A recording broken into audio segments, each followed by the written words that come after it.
Hallelujah. ಎಲ್ಲರಿಗೂ ಶುಭ ಮುಂಜಾನೆ. ಈ ದಿನದ ದೇವರ ವಾಕ್ಯ ಧರ್ಮೋಪದೇಶ ಕಾಂಡ 4ನೇ ಅಧ್ಯಾಯದ 31ನೇ ವಾಕ್ಯದ ಕೊನೆಯ ಭಾಗದಲ್ಲಿ ಈ ರೀತಿ ನೋಡ್ತೇವೆ. ಆತನು ನಾಶನಕ್ಕೆ ಬಿಡುವುದಿಲ್ಲ. ಹೌದು ಪ್ರಿಯರೇ, ಇದಕ್ಕೆ ಮುಂಚಿತವಾಗಿ ದೇವರ ವಾಕ್ಯದಲ್ಲಿ ನಾವು ಕಾಣ್ತೇವೆ, ನಿಮ್ಮ ದೇವರಾದ ಯೆಹೋವನು ಕನಿಕರವುಳ್ಳ ದೇವರಾದುದರಿಂದ ಆತನು ನಿಮ್ಮನ್ನು ಅಲಕ್ಷ್ಯ ಮಾಡುವುದಿಲ್ಲ, ನಾಶನಕ್ಕೆ ಬಿಡುವುದಿಲ್ಲ. ಹೌದು ಪ್ರಿಯರೇ, ನಾವು ಲೋಕದಲ್ಲಿ ಜೀವಿಸುವಾಗ ನಮಗೆ ಯಾರು ಒಳ್ಳೆಯ ದಾರಿಯಲ್ಲಿ ನಮ್ಮನ್ನು ನಡೆಸುತ್ತಾರೆ, ನಮ್ಮ ನಾಶನಕ್ಕೆ ಯಾರು ನಡೆಸುತ್ತಾರೆ ಎಂಬುದಾಗಿ ನಮಗೆ ತಿಳಿಯದೆ ಹೋಗಬಹುದು. ಆದರೆ ನಾವು ಮನುಷ್ಯರಲ್ಲಿ ನಂಬಿಕೆ ಇಡುವುದಕ್ಕಿಂತ ಹೆಚ್ಚಿನದಾಗಿ ದೇವರಲ್ಲಿ ನಂಬಿಕೆ ಇಡುವಾಗ ಆತನು ನಮ್ಮನ್ನು ಎಂದೆಂದಿಗೂ ಕೂಡ ನಾಶನ ಮಾರ್ಗಕ್ಕೆ ಕಳಿಸದ ಹಾಗೆ ನಮ್ಮನ್ನು ದೇವರು ಉತ್ತಮ ಮಾರ್ಗದಲ್ಲಿ, ನಿತ್ಯ ಮಾರ್ಗದಲ್ಲಿ, ನಿತ್ಯವಾದ ಜೀವನಕ್ಕೆ ನಡೆಸುವಾತನಾಗಿದ್ದಾನೆ.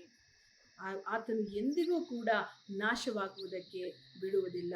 ದೇವರ ವಾಕ್ಯದಲ್ಲಿ ನಾವು ಕಾಣ್ತೇವೆ, ನಮ್ಮ ಮೇಲೆ ದೇವರು ಎಷ್ಟೋ ಪ್ರೀತಿಯನ್ನ ಇಟ್ಟು ಆತನ ಒಬ್ಬನೇ ಮಗನನ್ನ ಕಳಿಸಿಕೊಟ್ರು. ಆತನ ಉದ್ದೇಶ ಏನಾಗಿತ್ತಂದ್ರೆ, ನಾವು ಯಾರು ಕೂಡ ನಾಶನವಾಗಬಾರದು ಎಂಬುದಾಗಿ.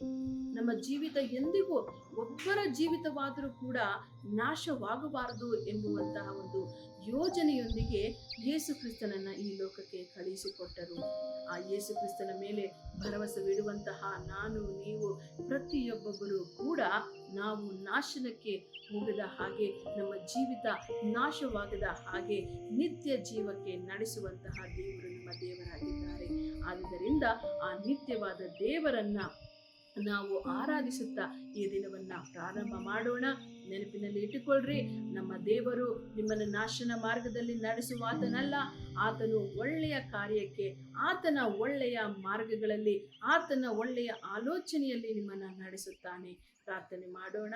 ಸ್ತೋತ್ರ ಸ್ವಾಮಿ, ಅಪ್ಪ, ನಿಮ್ಮ ವಾಕ್ಯವು ಹೇಳಿರುವ ಹಾಗೆ ಈ ದಿನದಲ್ಲಿ ಈ ಕಾರ್ಯಕ್ರಮವನ್ನು ನೋಡುತ್ತಿರುವಂತಹ ನನ್ನ ಎಲ್ಲ ಸಹೋದರ ಸಹೋದರಿಯರ ಕರ್ತನೆ ಜೀವಿತದಲ್ಲಿ ಸ್ವಾಮಿ, ಯಾರು ಕೂಡ ನಾಶನಕ್ಕೆ ಈಡಾಗದ ಹಾಗೆ ಪ್ರತಿಯೊಬ್ಬೊಬ್ಬರನ್ನ ರಕ್ಷಿಸಿ, ಕಾಪಾಡಿ, ನಿತ್ಯವಾದ ಮಾರ್ಗದಲ್ಲಿ ನಡೆಸಿ ನಿತ್ಯ ಜೀವವನ್ನ ಹೊಂದಿಕೊಳ್ಳುವಂತೆ ನೀವೆಲ್ಲರನ್ನ ಕರ್ತನೆ ಸಿದ್ಧಪಡಿಸಬೇಕಾಗಿ ಯೇಸು ಕ್ರಿಸ್ತನ ನಾಮದಲ್ಲಿ ಪ್ರಾರ್ಥಿಸಿ ಬೇಡಿ ಹೊಂದಿದ್ದೇವೆ ಕರ್ತನೆ, ಆಮೆನ್.